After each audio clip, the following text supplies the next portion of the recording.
Hello everyone, today is 17th of June, now it's 10 to 10 in the morning Moscow time. I'm Levan Gudadze and this is first part of today's update in which I will share all the main news that are making headlines in Russian media outlets and Russian language pages on different internet platforms. Second part will be published on my Patreon and the Boosty pages, and if you are interested, you're more than welcome to join our community on this platforms. The links are under this video in description box and in the pinned comment. That's being said, let's talk about news now, and first of all I will start with this news about a hostage situation that happened yesterday in the Rostov city, in one of the detention centers in Rostov, which is a southern city of the Russian Federation, Rostov-on-Don. ISIS-affiliated terrorists managed to take hostages, two guards in that detention center. Talks were conducted to release hostages.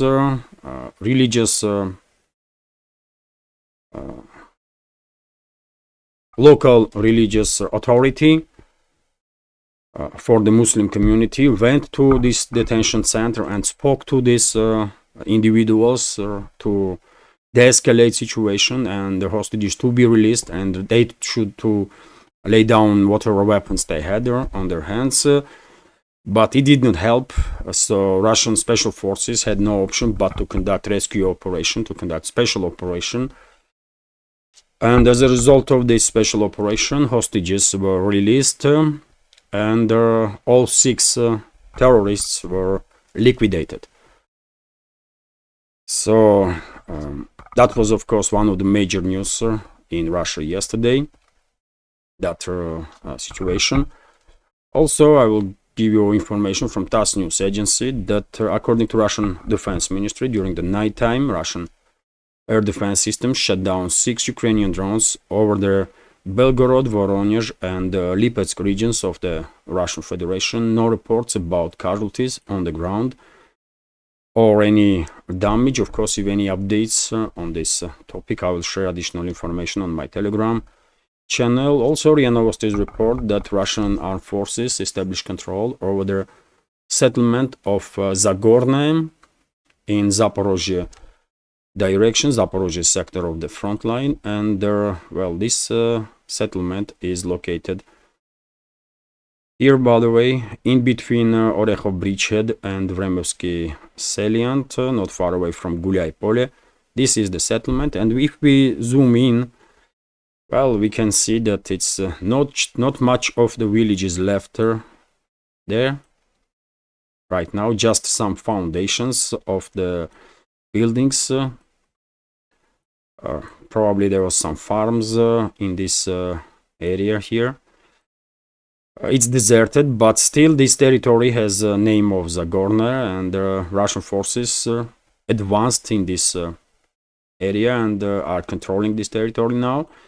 And if we take in account significant activization of Russian forces in Gulyai Pole direction, and as I mentioned, Gulyai Pole is not far away from Zagorne, then one may assume that in upcoming weeks, maybe we will see Russian offensive towards Gulyai Pole settlement itself. Yesterday on my Telegram, I shared video of Russian airstrikes on point of concentration of Kiev regime forces in Gulyai Pole, and this is not a single instance of Russian strikes. Russian artillery and the air force is quite active in these directions, so that also may be indicator that some significant activization may take place from Russian side in this area. Let's continue with some additional news. TASS news agencies report that Secretary General of NATO Jens Stoltenberg made a statement about nukes, nuclear weapons. He said that NATO should have on standby certain number of nuclear weapons, and talks to be held on this topic. Well, interesting statement. Stoltenberg justifies his take on the matter by with difficult relationships with Russia and NATO. Also, he mentioned North Korea and China and Chinese plans to increase its nuclear warheads up to 1,000 before 2030. According to reports that I see, China was planning to triple its nuclear arsenal, which means that for 2030 they will have most likely 1,500 nukes.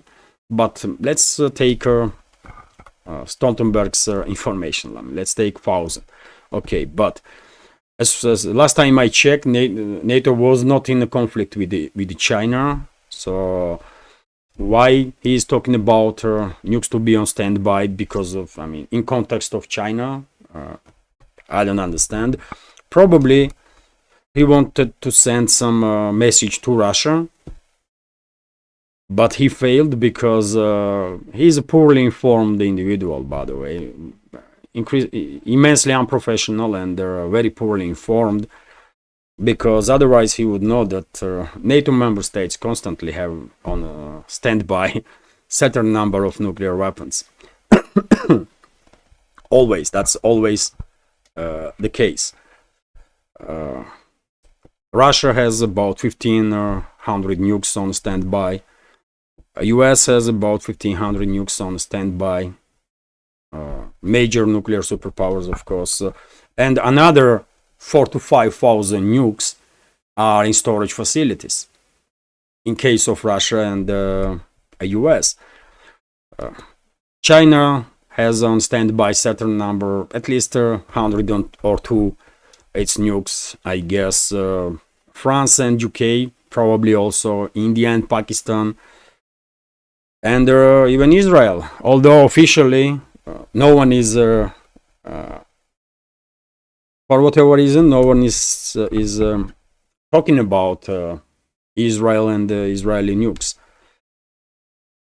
So yes, very strange statement. Maybe Stoltenberg wanted to, maybe he is realizing, or a group of people that he is a part of, maybe they are realizing that they cross quite a number of red lines, and by deploying in foreseeable future F-16s to the battlefield, by allowing NATO troops to launch long-range weapon systems from Ukraine to deep inside Russian territory. And I said NATO troops because we all know that these long-range weapon systems that was formally delivered to Kiev regime are operated by NATO military personnel. By doing so, of course, they escalate so much so that it is highly likely that Moscow right now is in a position that I was predicting for a while, when Russian leadership may not see any other option to bring Western ruling class to their senses, but to use some extreme force. And basically, when I'm talking about extreme force, I mean nukes. And recently there was nuclear exercises in Russia and Belarus. Topic of deployment of nukes is actively discussed in the media and some parts of the public worldwide, not just in Russia but worldwide. And maybe this is the response from the Stoltenberg and the group that he is a part of, to kind of remind Russia that they also have nukes. Okay, we know that NATO member states have nukes, not NATO itself, because as far as I know, France, UK or US never delegated rights to control their nukes to the Brussels headquarters of the NATO. And therefore, officially, as far as I know, NATO is not nuclear entity, not nuclear organization, like EU is not nuclear organization, although recently President of France, Macron, made quite strange statements when he mentioned that France may delegate some rights on control over its nukes to the Brussels. He ended up receiving backlash even inside France from his own militaries, and this topic has never been, I mean, mentioned by Macron after that. But EU, NATO, they are not nuclear organizations. So what kind of nukes Stoltenberg is planning to put on a standby? I don't know, man. Yet again, poorly informed, poorly educated, extremely corrupt individual without any morality or principles. So you should expect anything from this type of elements. But in any case, topic of nukes is of course very important. And well, if we conduct thought experiment, one may say that even though Russian leadership never spoke about deploying nukes, Russian president just recently, Russian leadership never threatened to deploy nukes, and Russian president just recently, during the St. Petersburg Economical Forum, said directly, very clear, that he would like to avoid such a level of escalation when some extreme force will be necessary to use. So Putin is extremely against next level of escalation, but if we conduct some thought experiment, we can assume that if Moscow really is in that position right now, when Russian leadership see no other option to bring Western ruling class to their senses, but to use some extreme force, some tactical nukes, let's say, then where those nukes can be used and when? Question of when, hard to answer. It can be any moment, really, because as I said, Western ruling class already crossed number of red lines. I remind you, dear friends, that there was a strikes on Russian over the horizon detection radars. That's clearly a crossing of the red line, even though Russian leadership did not made any statements on that. But in my personal opinion, that was a crossing of the red line. And launches of long-range weapon systems, Western made weapon systems by NATO military personnel deep inside Russian territory was also crossing of the red lines. And if you ask me, I will mention so many red lines, by the way. If it was up to me, I will start using extreme force on the very first day when NATO sent even single bullet to Kiev regime. So I have a very different approach to all this situation that Russian leadership. But to continue this sort of experiment, me personally think that at this point, inevitable deployment of nukes to this ongoing crisis. And only question I have, when this will happen and where, and potentially, by the way, targets for the tactical nukes can be seen as big concentrations, areas with big concentrations of the Kiev regime forces. For example, like Liptsi at this moment, Liptsi settlement on northern part of Kharkov region. We all know that this area is full of Kiev regime forces that were redeployed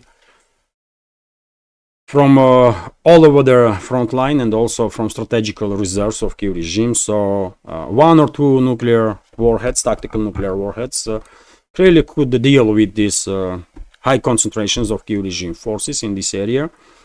Once again, this is just a theoretical talk, by the way, just thought experiment.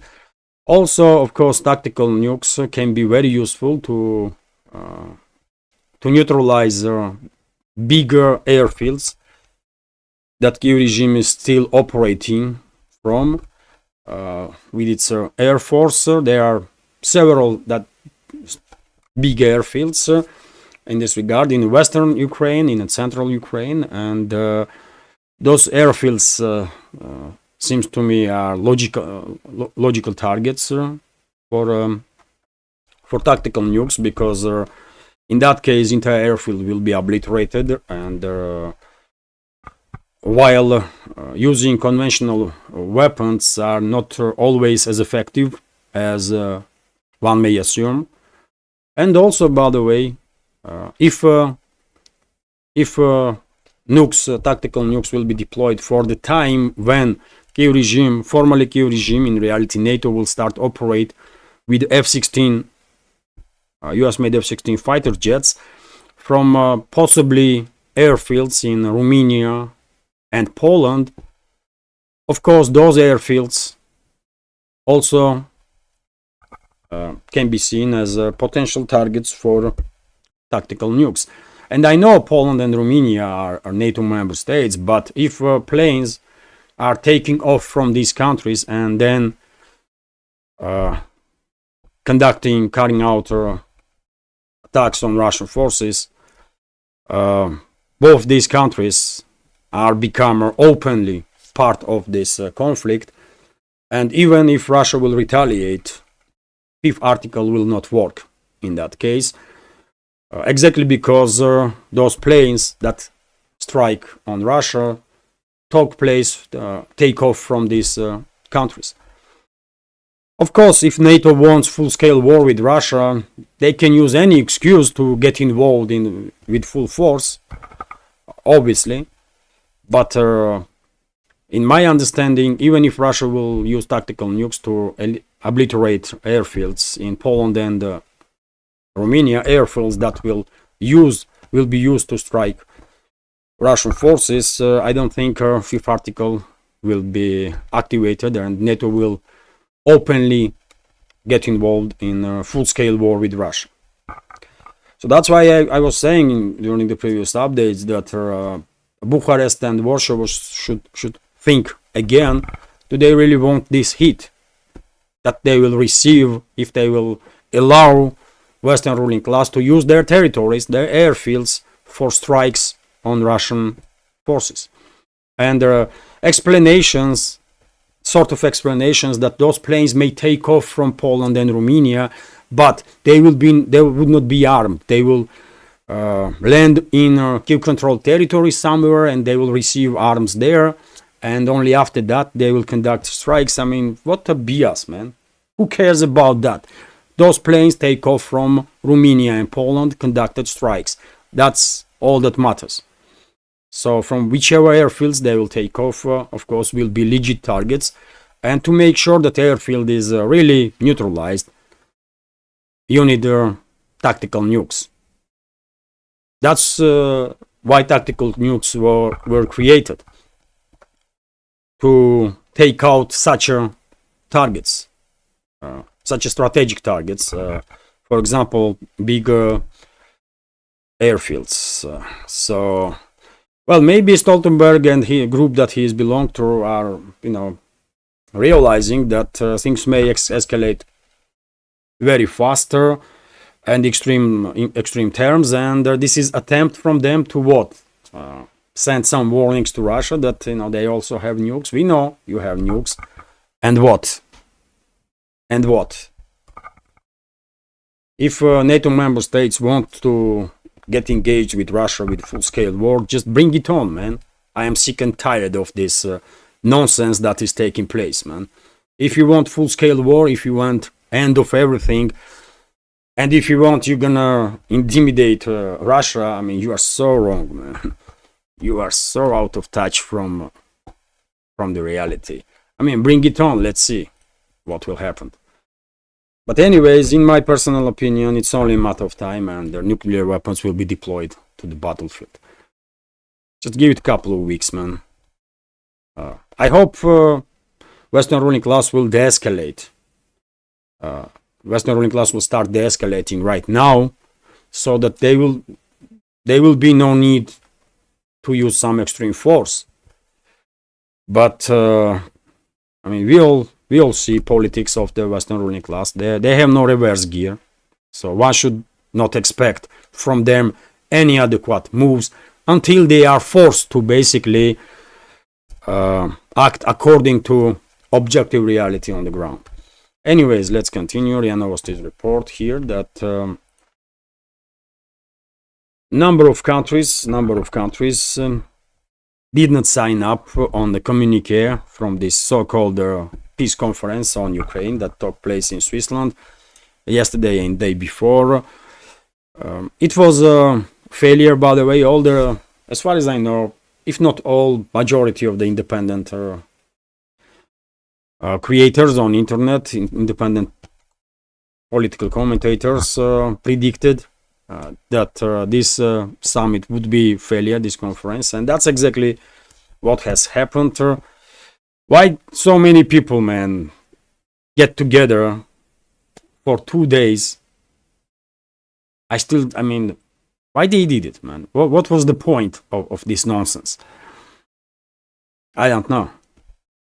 To do what? And probably you already know that Kamala Harris, head of US delegation, left after first day. Just she participated in like 1 or 2 events, and she couldn't bother to stay any longer. Japanese prime minister left after 2.5 hours, by the way. And if Japanese prime minister was not in Europe, and he was in Europe because of this G7 summit that took place in Italy just a few days ago, I don't think he would fly from Japan to Switzerland just to, you know, give some handshakes to some idiots and then fly back. It's quite far away from Japan to Switzerland, man. German chancellor left early morning yesterday, and many others, man. It was total failure. And even though they come up with some community that no one cares about, 11 countries on initial stages did not sign up for it. Among them, surprisingly, by the way, Armenia. I did not expect that Armenia would ignore this communique, especially nowadays when Pashinyan's prime minister of Armenia and his government are constantly escalating with Russia. That was surprised. Of course, non-BRICS member states signed up for this nonsensical communique of the summit, and later on 11 countries in general refused to attach themselves and their countries to this clown show. And also Iraq and Jordan, by the way, initially they signed up for this communique, but later on they recalled their design. I don't know what happened there, but that's information that we are receiving now, that Iraq and Jordan revoked their sign on that communique. Maybe some other countries will follow also. Who knows? Well, unfortunately, by the way, Serbia signed up for it. That was quite unfortunate. Hungary signed up for it, but Hungary is a member of Collective West, and therefore one should not expect much, really. They are in a struggle with Brussels, with neolibs, globalists, and they have enough heat already, so probably they did not want any additional disagreements with their foes in the Collective West. Therefore they sign up. Okay, but Serbia, man, what happened there? I don't know why they sign up for this communique. Of course it's meaningless. That communique is meaningless, but still, why Serbia? Anyways, TASS news agencies report here that Switzerland, by the way, is already stating that they are ready to organize second conference.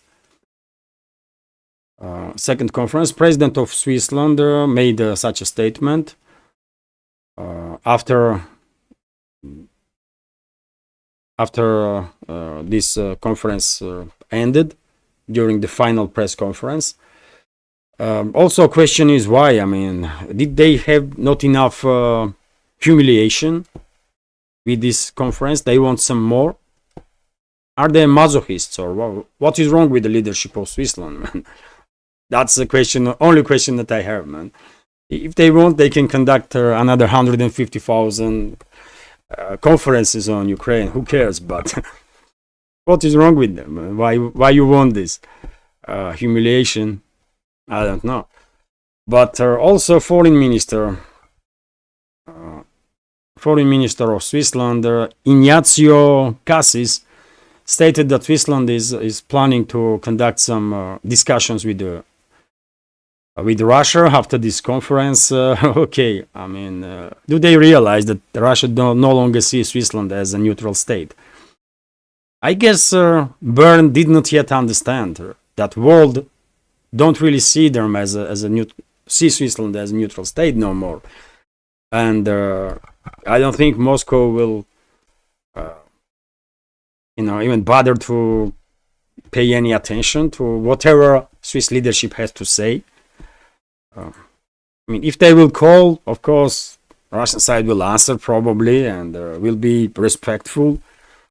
That's the way Russian diplomacy is operating. If they will send some delegations, Russia will receive that delegation and treat it respectfully, obviously. But can Russian side take seriously, man, anybody from Swiss leadership? I mean, nah, just no.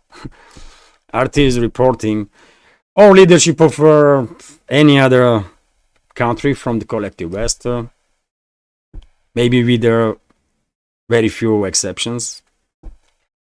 Anyways, let's continue. RT's report here that Ukraine wants Russia to join peace talks. Well, Kyiv wants Moscow at the negotiation tables when Ukraine will be in a stronger bargaining position. Foreign Minister of Ukraine, Dmitry Kuleba, told journalists at the Swiss hosted Ukraine peace conference on Sunday.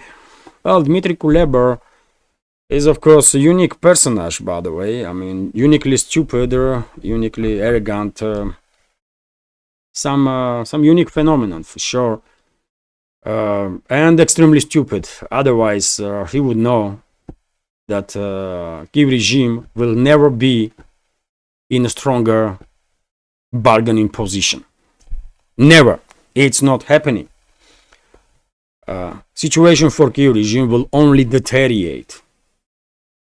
And this is so obvious, man. So obvious for everybody who has ability for critical thinking that I see no reason why to elaborate on this topic anymore. I mean, these people in Kyiv regime, they are really,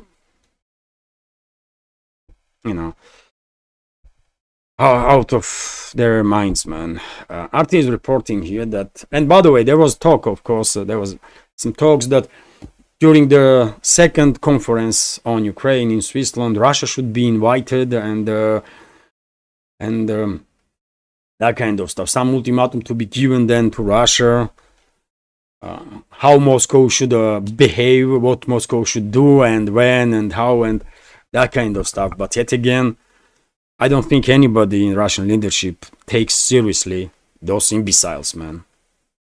I really don't.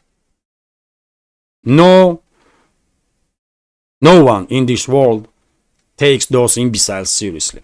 No one with their ability of critical thinking. RT is reporting that German opposition wants Ukrainian men to return home and fight. So yes, topic of Ukrainian refugees in Europe is relevant. Never lose its relevance, and of course, Western ruling class is quite determined to send back Ukrainian military-age male refugees, to send them back to Ukraine and sacrifice all of them for whatever geopolitical agenda they have in the West. So German government should stop providing social benefits to Ukrainians. Senior MP Thorsten Frey said on Sunday. He argued that the move would incentivize Ukrainian men to return to their home country and join the army, aimed the conflict with Russia. Frey, the deputy head of the Christian Democratic Union, SDU, by the way, how ironic, isn't it? They call themselves Christian Democrats, Christians, and they're openly saying that they want to send tens and hundreds of thousands of people to their certain deaths. How Christian is that, isn't it? These disgraceful individuals, man, in position of power in the West, man. This is some next level of degradation, man, clearly. But that's what is going on, man. This individual, what is his name, man? This Thorsten Frey, the deputy head of Christian Democratic Union, SDU, in the Bundestag Parliament of Germany, accused the Ukrainians of fleeing to Germany in order to avoid mobilization at home, while everything is at stake for Kiev in the face of the brutal Russian attack. Many Ukrainians in this country who are able to defend their homeland are ducking out of it. Frey told the Frank Miden Group, I guess that's some sort of media outlet, we should be honest, the benefits to war refugees are providing completely wrong incentives, according to him. So Frey was referring to the welfare program known as Bürgergeld, which allows Ukrainians to receive 563 euros, which is about 610 US dollars a month. Asylum seekers from other countries are entitled to 460 euros, according to the tabloid Bild. Another SDU member, Brandenburg Internal Minister Mikhail Stubgen, said over the weekend it does not make sense to talk about supporting Ukraine in the best way possible and support Ukrainian deserters at the same time. The idea of automatically offering benefits to Ukrainian refugees is a fundamental mistake, he said, citing their low unemployment rate. General Secretary of the Free Democratic Party, Bijan Dir Sarai, told Bild on Sunday that newly arrived war refugees from Ukraine should no longer receive these benefits, social support from Germany, Bürgergeld payments. He argued that they should only be entitled to asylum seeker benefits instead. Well, okay, we get the point. They want to create situation on the ground which will basically force at least some military age male refugees, Ukrainian male refugees, to go back to Ukraine and then sacrifice their lives for geopolitical agenda of the Western ruling class. But this is not happening, by the way. If Germany will cut all financial or social aid to Ukrainian refugees, Ukrainian males refugees are not going back to Ukraine. They are not sacrificing their lives for Western ruling class and their geopolitical games. It's just not happening. Maybe 1 in 1,000 will go back, but 99% will not even think about it. And they will just move in some other areas in Europe. That's what is going to happen. Until entire Europe is not closed down for them. And if it will happen, then they will try to move somewhere else that they would not be deported to Ukraine from. But anyways, man, as I predicted for, long time ago, that at some point Ukrainians will be deported to Ukrainian refugees. That's exactly the direction that Europe is heading now. Let's continue, and F-16 topics, by the way. Once again, Zelensky, so-called president of Ukraine, who has no legitimacy at this point, stated that, Danish, provided by Denmark, F-16s, will arrive to Ukraine в ближайшее время, which means very soon. Very soon. Okay, we hear so many statements about F-16s arriving soon in Ukraine that at this point one may even doubt that F-16s will ever fly in the Ukrainian sky. But anything is possible. Anything is possible. We all know about these statements from Kiev regime, rumors that are circulating on internet that NATO is intending to use airfields in Romania and possibly Poland to launch strikes on Russia, and maybe a few planes will be deployed into Ukraine also. Who knows? But I already spoke about this topic. From whichever areas F-16s will operate, those areas will be a legit target, and Russia will take care of it. It is what it is. Das news agencies report here that Rostov, Russian military-industrial complex giant, transferred to Russian Air Force another batch of Su-34 Frontline bombers. This is a third delivery. This is third batch, I believe, this year of Su-34s. There was two deliveries of Su-35 fighter jets also, if I remember correctly, this year. And there will be some more, of course, before 2025. And even more in 2025. Lentaru is reporting here that Ukraine is about to receive some 26 armored personnel carriers from Slovenia, some older stuff. That's how they're gonna look. Okay. Western NATO member states are basically, I guess, experiencing now significant difficulties when it comes to weapon systems that they want to deploy or transfer to Kiev regime, because I guess all stocks are empty in many NATO member states, maybe with very few exceptions. US has large enough stocks that they can supply some weapons, some armored vehicles for quite some time, I will say. But majority of NATO member states probably don't really have much more old stock, old equipment, old military vehicles, and therefore they will have to make a big choice, an important choice. Are they continuing full-scale demilitarization of themselves, or they will stop supplying weapons to Kiev regime? Let's see what decision will be made, but you know.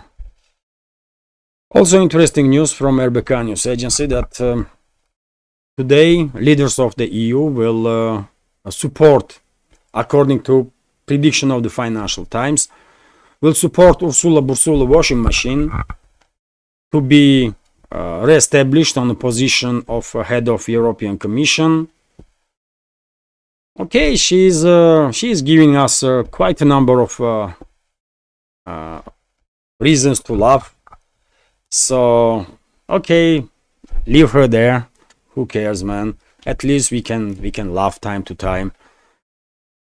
She, Joseph Borrell, this Michel, and the rest of the these bureaucrats, man, they are so laughing stock, man. Das news agencies report that US, by the way, I spoke about this news yesterday in the second part on Patreon and Boosty, and during the live stream also on YouTube. And that live stream was, by the way, yesterday record-breaking. It was longest live stream I had on YouTube. I believe on Rumble I had longer than that, but yesterday was well. And we had a good conversation, isn't it? It was a true community chat. We just had fun and talk about, I don't know, man, plenty of topics. Political, non-political, just about everything, which is great fun, by the way. That's how I want these live streams to be. Opportunity to have conversation in real time. And well, according to this news, Russia first time delivered in May, by the way, to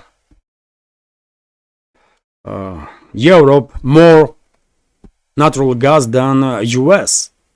And this happens first time since the 2022.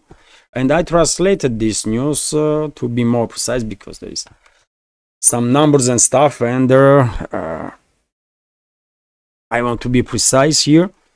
So Russian gas supplies to Europe in May exceeded US gas exports for the first time in almost 2 years. This was reported by the Financial Times newspaper with reference to the consulting company ICIS.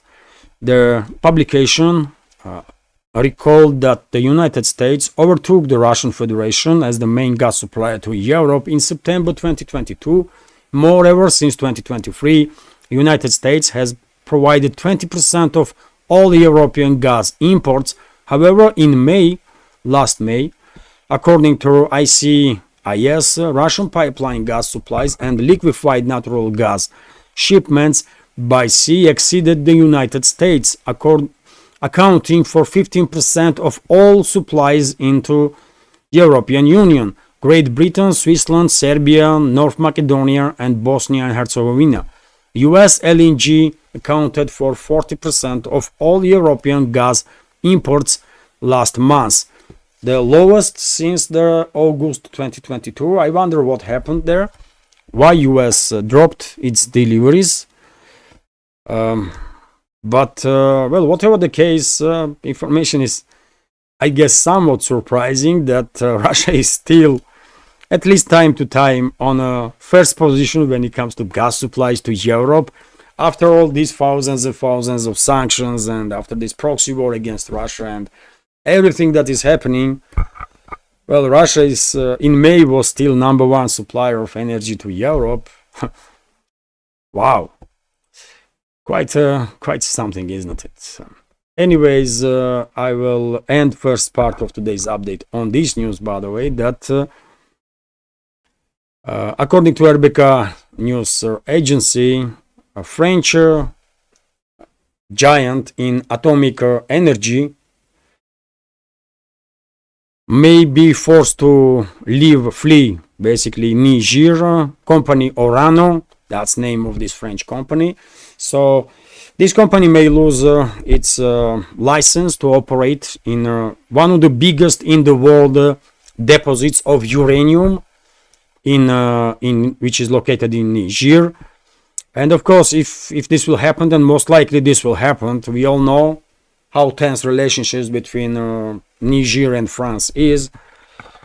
Then I guess Russian Rosatom will establish itself in Niger big time, and Rosatom will continue working this one of the largest deposits of uranium in this world. So, well, good news for Russian Rosatom, I guess, I suppose, and very bad news for French nuclear energy sector in general, and this leading company in French nuclear sector, Orano. Well, that's what is happening, by the way, when country has leaders like Macron. They are losing everywhere, man, and that's can be only outcome, and no other outcome should be expected. If France wants to do better, then they should have politicians better. But anyways, this is none of my business. French people will somehow deal with their own politicians without me, for sure. And yes, oh, dear friends, let me give you some also announcement about news topics that I will talk in the second part. And also, of course, I will check now media outlets, and I will add some additional news that was reported in last hour while I'm recording this update. So I will talk in the second part about this news that NATO, one of the NATO states, state leader, is calling for decolonization of Russia, full-scale disintegration of Russia. This is not the first country, by the way, first leader of the NATO member state that is calling for disintegration of Russia. Earlier, some other politicians were talking about it also. Okay, another topic from Vzglad News paper about statements of Finland's Finnish president about Second World War era and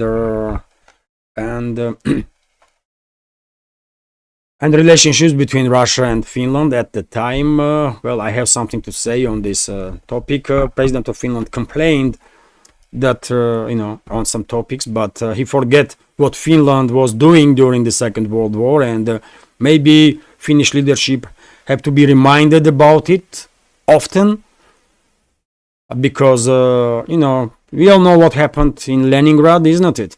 And Finland was supporting Germany to conduct this war crime and crime against humanity that happened in Leningrad, when hundreds of thousands of people died from famine because of the blockade of the Leningrad by German and Finnish troops. RT is reporting also information about Middle East, Israel-Palestinian conflict, and well, it seems like, according to this information from Interfax, that there are some issues, tensions in the leadership of Israel, or it seems like, at least. Also, Biden-Trump debate, I will share information about that. EU nation resumes imports of Russian iron and steel. This topic, and some more news, by the way, that I will add right now. So that's announcement for the second part, and yes, this is it for now. Hopefully you will find this video informative, interesting, useful, and if so, please click that like button and leave some commentary just about anything. This is the only way we can deal with the YouTube algorithm, by the way, to reach wider audience. Unfortunately, entire last week, YouTube was crashing my channel, my videos, probably announcements that I had update probably received just a very small and very few members of our community, and in recommendations probably my video was almost never. I don't know, man. YouTube's algorithm is broken. It's so yes, for very same reason, if you can, please share information about my channel with your friends that may have some interest in news in general and in news from Russia or commentary from Russia. In real life, of course, you can share information, and or on some internet platforms that you are using. That will be very helpful, of course. And finally, if you find this channel interesting, informative, useful, if you think this channel deserves to exist, or these channels that I operate with, this small media project of mine, please consider to support my work with small donations through PayPal, Boosty, or by subscribing to my Patreon page and Boosty page also, by the way. All the links are under this video in the description box and in the pinned comment. So, and then, dear friends, I remind you, if I may, that my channel is not monetized on YouTube and will never be monetized. But my channel is monetized on Rumble, and if you have an account on Rumble, please subscribe to my Rumble channel. It's a free subscription. Boosty and the Patreon subscription is it's a monthly subscription if you want to become a Patreon, but on Rumble it's free, of course.